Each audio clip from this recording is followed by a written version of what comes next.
자, 지난번 전해드렸던 내용이죠. 이 학폭 논란, 이재영, 이다영 선수, 자매 선수. 결국 이 소속 구단인 흥국생명이 이 최종 등록을 포기했다는 게 이게 어떤 의미일까요? 네, 일단 선수 그 명단 제출이 어제까지였습니다. 여기에 포함시키지 않았던 건데요. 원래 그전까지는 흥국생명의 소속 선수이기 때문에 뭐 징계도 할 수 있고 다양한 조치를 할 수 있었는데 이제 우리 선수가 아니다라고 이제 공표를 한 것이라고 보면 됩니다. 이게 학창 시절 폭력 논란의 당사자였기 때문에 일단 이 선수 등록을 할 것이다라는 이야기가 나오면서 논란이 좀 커졌고요. 결국 흥국생명이 자신들이 이제 발표를 하고 이 두 자매를 등록하지 않겠다라는 발표를 하고 실제로 등록도 되지 않은 상황인데요. 그래서 현재로서는 자유의 몸이 되긴 했습니다. 그래서 이 두 자매와 이제 계약을 원하는 팀은 이제 할 수 있게 됐는데 뭐 지금 분위기상 다른 팀도 하기는 쉽지 않을 것으로 보입니다. 예.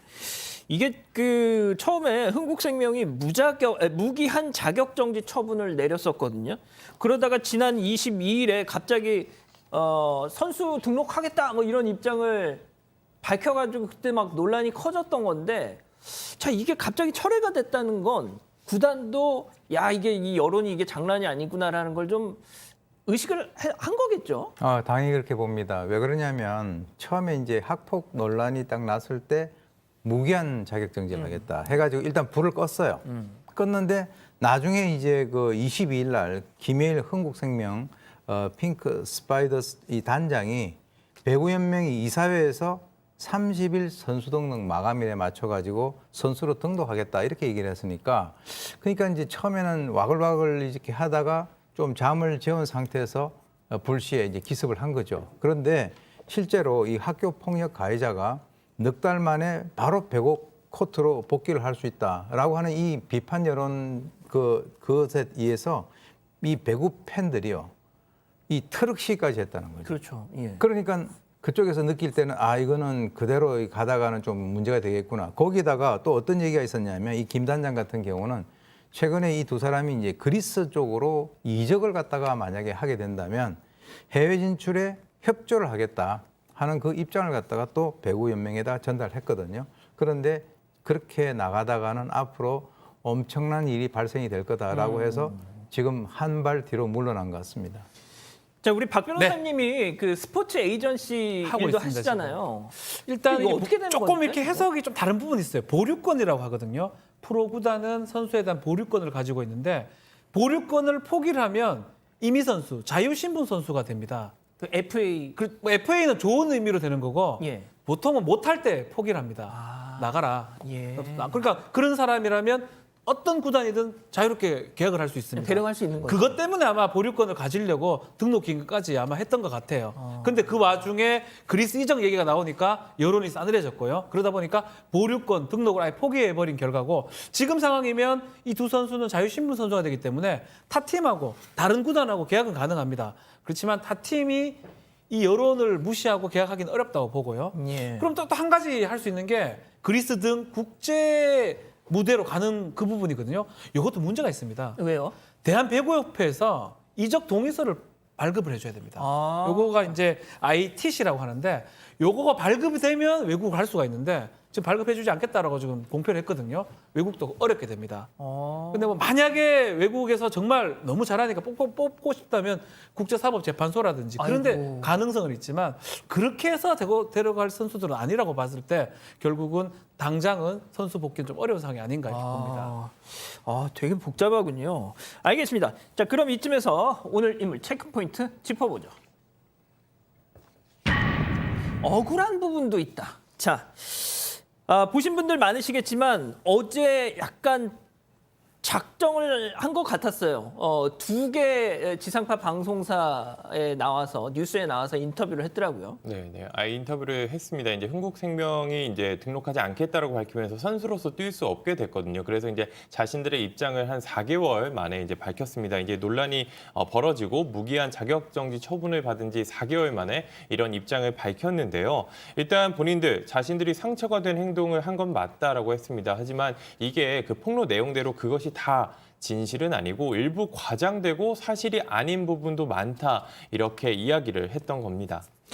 자, 그 사실이 아니라고 주장하는 대표적인 내용이 어떤 건가요? 일단 피해자 폭로 내용 중에 이 칼을 목에 대고 찌르면서 협박을 했다 이런 내용들이 좀 있어요. 예, 예. 근데 그게 엄밀하게 사실이 아니다라는 거예요. 오. 칼을 목에다 대고 찌른 적은 없고 그 당시에 욕을 할 때 칼을 들고 있었던 건 사실이다. 그러니까 조금 행동이 다르죠. 아. 네, 근데 칼을 가지고 뭐 어떤 위협적인 행동을 했던 건 아니다. 일단 든 거는 인정했네요. 근데 그거보다 제가 생각에 이당 선수가 더 강조하고 싶었던 거는 그 당시에 본인의 어머니가 선수단 앞에서 무릎을 꿇었고 그리고 그 친구한테 미안하다고 잘못하고 얘기했고 그때 다 풀었던 일이다. 근데 풀었던 게 다시 불거진 거 그게 좀 납득이 안 된다는 취지인데 문제는 이렇게 인터뷰를 했을 때 왜 할까요? 여론의 반전을 꾀하기 위해서 하는 그렇죠. 건데 예. 제가 지금 얘기를 하고 있는데 앵커도 표정이 갸우뚱한 걸 보니까 지금 이런 소위 사실과 다르다는 부분이 대중들에게 먹힐 내용인가 이에 대해서는 조금 의심이 듭니다. 아, 지금 우리 가족 여러분들도 일단 칼을 든 거는 인정을 했다. 아, 근데 그래서 칼을 들었잖아. 라고들 지금 반문을 하고 계세요, 교수님. 그러니까 칼을 휘두른 게 아니고 손에만 들고 있었다라고 하니까 아마 칼 들고 얼음땡이 된 것 같아요. 그렇게 본인이 생각할 때는. 그런데 중요한 것은 얼음땡이 되든 안 되든 간에 휘두른 게 중요한 것이 아니라 칼을 들었다는 사실이 중요한 거예요. 아, 그러니까요. 그리고 욕을 했다는 거 아닙니까? 예. 아까 저기 그 자기 아들 때리는 그 아버지가 골프채로 아이를 갖다 때리지 않았다 하더라도 그 드는 것만 하더라도 얼마나 아들이 무섭겠어요. 그럼요. 그죠? 그러니까 제가 볼 때는 가해자는 풀었다라고 얘기를 하고 싶고 피해자는 푸른 것 같이 보이는데 안 풀렸으니까 또 나중에 문제를 제기한 것이 그렇죠. 아니겠습니까? 예. 그러니까 이 가해자 피해자는 늘 똑같은 사항에 대한 해석이 다 다르게 돼 있습니다. 박 변호사님, 네. 그런데 사과문 올렸었던 거 있잖아요. 그렇죠. 4개월 전에. 그거는 뭐예요, 그럼? 일단 밝힌 바에 따르면 최근에 밝혔습니다. 그때 사과문 올린 거는 맞고요. 공개가 됐으니까요. 지금 예. 자필 사과문이었거든요. 네네네. 그 당시에 이 했던 부분은 뭐냐면 구단하고 연관성을 좀 얘기를 합니다. 구단에서 이거 시끄럽게 하지 말고 일단 우리 이미지 생각해서 이 계약 해지하겠다라고 뭐 잘못하면 계약 해지하겠으니까 우리 구단 말에 따라서 사과를 하고 여기서 마무리하자라고 했기 때문에 소명이나 다른 얘기를 못 하고 마무리를 했다라는 겁니다. 근데 이번에는 앞으로 이제 이 선수들 더 이상 뭐 운동하기도 어렵고 이러니까 법적으로 대응을 해야 되기 때문에 좀 다 잘못된 부분, 좀 뭐 사실과 잘못된 부분은 다시 바로 잡겠다라고 지금 입장을 밝힌 상황입니다. 자, 그러면은 이 지금 구단의 요청으로 자필 사과문을 썼다. 어떻게 보면 이렇게 써라. 문구까지 정해줘서 줬다. 뭐 이런 얘기까지 하는데 아니 그렇다면 이것도 조금 아까 그 칼을 들고만 있었다라는 말과 좀 비슷한 것이 사과문도 자기들 자의대로 그러니까 진심이 우러나서 쓴 게 또 아니라는 얘기가 된단 말이죠. 저는 지금 이 모든 과정이 스텝이 계속 더 꼬이는 것 같아요. 예. 예, 지금 말씀하셨던 것처럼 그 당시에 구단 측에서 그냥 지금 이 막 상황이 이러니까 그냥 우리가 문구 쏠 테니까 사과해서 그럼 그게 사과가 아니잖아요. 그러니까요. 그죠? 그리고 지금 와서 사과는 하지만 칼은 찌른 건 아니고 들고만 있었다. 그러니까 지금 이 두 가지 내용을 종합을 해봤을 때 이제 앞으로 적극적으로 뭐 진위를 더 밝히고 법적 대응도 하겠다라고 하는 입장이지 않습니까? 근데 과연 이게 이 자매에게 이득이 될지 예. 이건 아마 지금 시청자분들께서 저희가 지금 뭐 어떤 내용을 뭐 과장하거나 뭐 누굴 비난하기 위해서 하지 않는다는 건 아실 거고요. 그럼요. 저 얘기를 들어보시고 사실관계를 한번 판단을 해보시면 이게 과연 득이 될까? 그건 아마 충분히 짐작을 하실 것 같습니다.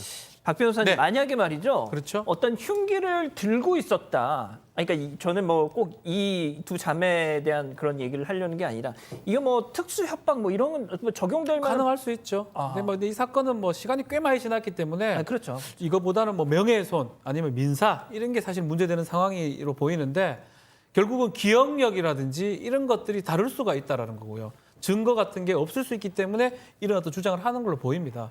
그래서 뭐 21가지가 문제됐지만 그중에 일부 부분은 아니라고 결론이 날 수 있으면 왜냐하면 증거가 또 없다면요. 예. 그렇지만 이런 얘기를 좀 드리고 싶어요. 아주 유명한 선수들이잖아요. 예. 그렇지만 어느 정도 학교 폭력을 지금 했다라는 건 지금 본인도 칼 들었다는 것 예. 자체도 학교 폭력입니다. 예. 그리고 폭력을 한다면 나중에 어른이 되고 아주 나중에 유명한 선수가 되더라도 절대로 선수 생활을 할 수 없다라는 어쩌면 우리 사회에 알려주는 그런 거라고 생각을 해야 될 것 같아요. 그렇다면 이렇게 대응하는 게 과연 맞는가를 저는 그렇게 질문을 드리고 싶습니다. 예. 시간이 지났기 때문에 증거적으로는 유리할 측면이 있을 수 있지만 예.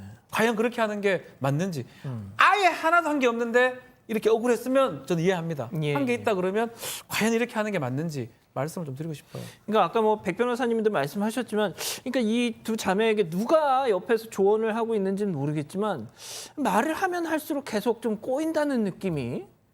예, 알겠습니다. 자, 첫 번째 인물 이렇게 정리하고요.